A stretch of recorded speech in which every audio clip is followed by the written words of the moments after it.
আমরা 17 বছর আন্দোলন সংগ্রামের রাজপথে যাদের সঙ্গে আমরা ছিলাম, সেই সাবেক ছাত্র নেতা 90-এর তার আমরা আজকে আবার ধারাবাহিকভাবে একটি বিশেষ সাক্ষাৎ নিচ্ছি। কেমন বাংলাদেশ চেয়েছিলেন, এখন কেমন বাংলাদেশ চলছে, আজকে প্রায় 3 মাস হয়ে গেল। এই 3 মাসের মধ্যে মাননীয় প্রধানমন্ত্রী রাষ্ট্র কীভাবে চালাচ্ছেন, এখানে কোনো ওনার যদি ভুলভ্রান্তি থাকে তা আপনি ধরিয়ে দিতে পারেন। আপনার নাম পরিচয় দিয়ে বলুন। আমার নাম আসাদুর রহমান খান। আমি জাতীয় গণতান্ত্রিক পার্টি জাকপার প্রেসিডিয়াম সদস্য, 90 সর্বদলীয় ছাত্র ঐক্যের সাবেক ছাত্রলীগের সাধারণ সম্পাদক ছিলাম। 90-তে আমরা আশা করেছিলাম পট পরিবর্তন হবে, দেশ গণতন্ত্র আসবে, দেশ নির্মাণ হবে। পরবর্তীতে জালিম শেখ হাসিনার সরকার, আপনারা জানেন, দেশটাকে সকল উইংকে ধ্বংস করে ফেলছে। সেই ধ্বংসস্তূপের উপরে বাংলার মানুষ তারেক জিয়ার নেতৃত্বাধীন একটি সরকার ক্ষমতায় বসেছে। মানুষ জিয়াউর রহমান এবং তারেক জিয়ার প্রতি যে খালেদা জিয়ার প্রতি যে শ্রদ্ধা এবং ভালোবাসা এবং আধিপত্যবাদের বিরুদ্ধে ভারতের কাছে তারা মাথা নত করে নাই, এই কারণেই মূলত তারেক জিয়াকে মানুষ দানের শীষে ভোট দিয়েছে এবং নির্বাচিত হয়েছে, আলহামদুলিল্লাহ। তবে 100 দিন পার হয়ে গেলেন, কথাবার্তা পরিষ্কার।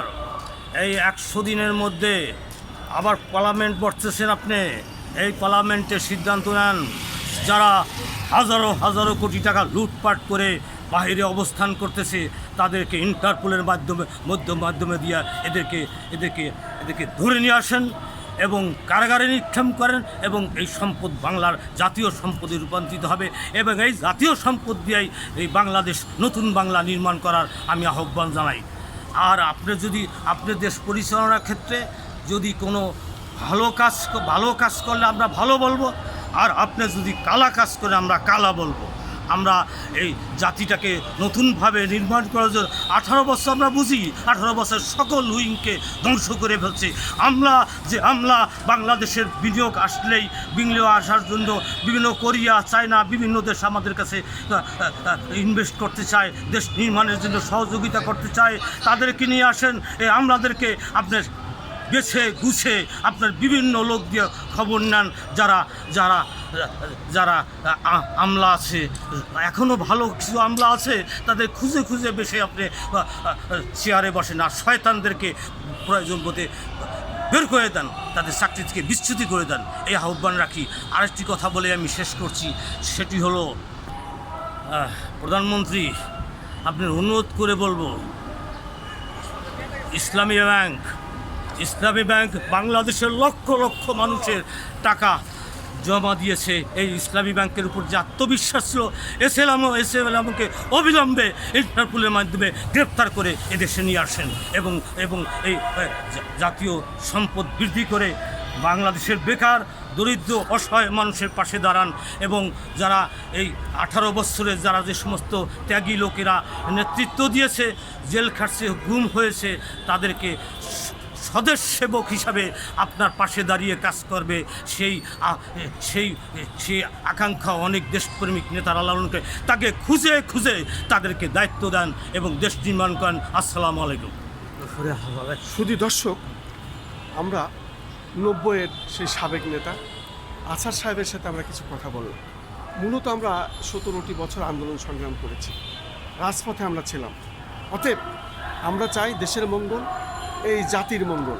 পাশাপাশি আমি বলতে চাই, আমি এই আন্দোলন সংগ্রামে সবসময় ছিলাম। আমরা অনেক লোককে চিনি যারা নিহত হয়েছে, অনেকে আহত হয়েছে, এইভাবে শহীদ যারা হয়েছে সেই পরিবারকে আপনি দেখবেন। পাশাপাশি সামনে বাজেট অধিবেশন, এই বাজেটে গরিবদের সহায়তা রাখুন এবং কিভাবে বেকার সমস্যা দূর করা যায় সেই বিষয়টি মাথায় রাখুন। বাইরের দেশের টাকাগুলো ফেরত আনুন, দেশের কাজে লাগান।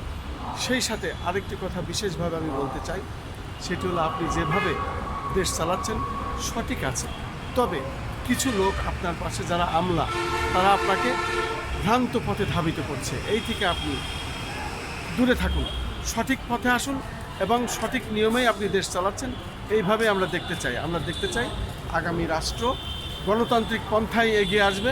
এইটাই হলো আমাদের শেষ প্রত্যাশা।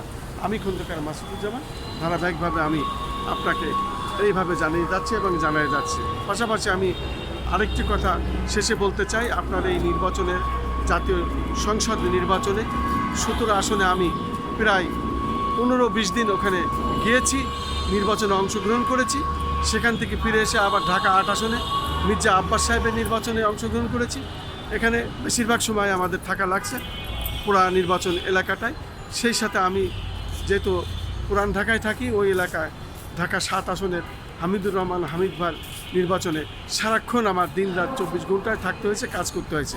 পাশাপাশি সারা বাংলাদেশের বিএনপি নির্বাচনে সার্বিকভাবে উজ্জীবিত করার জন্য এবং যেখানে নির্বাচনে মানুষকে ধানের শীষে ভোট দিতে হবে এইসব প্রচারণায় বিশেষভাবে কাজ করে গেছি। যেহেতু আমার 12টা ইউটিউব চ্যানেল, 2টা অনলাইন পোর্টালের পক্ষ থেকে আমাদের যারা সদস্য আছে তাদের সকলকে নিয়েই আমরা এই কাজগুলো করেছিলাম। এই জন্য আমরা সবসময় বলে এসেছিলাম যে আমাদের সরকার ক্ষমতায় এলে, বাংলাদেশ জাতীয়তাবাদী দল বিএনপির সরকার ক্ষমতায় এলে মাননীয় প্রধানমন্ত্রী যখন তারেক রহমান হবেন, তখন ওনার আব্বার আদর্শ, ওনার মায়ের আদর্শ বজায় রেখে উনি রাষ্ট্র পরিচালনা করবেন এবং সেটাই আপনি করছেন। আমরা আরও সুন্দর কিছু দেখতে চাই। যেহেতু 3 মাসের সরকার, সেখানে আসলে বলার কিছু নাই, এর ভিতরে সব কিছুই ভালো হয়েছে। আমরা আগামী 20টি বছর আপনাকে অন্তত দেখতে চাই, সেইভাবে আপনি কাজ করবেন। আসসালামু আলাইকুম, আমি খন্দকার মাসুদুজ্জামান, জাতীয় প্রেস ক্লাবের মধ্যে থেকে। মাসুদ ভাই, হ্যাঁ হ্যাঁ। ভালো আছেন?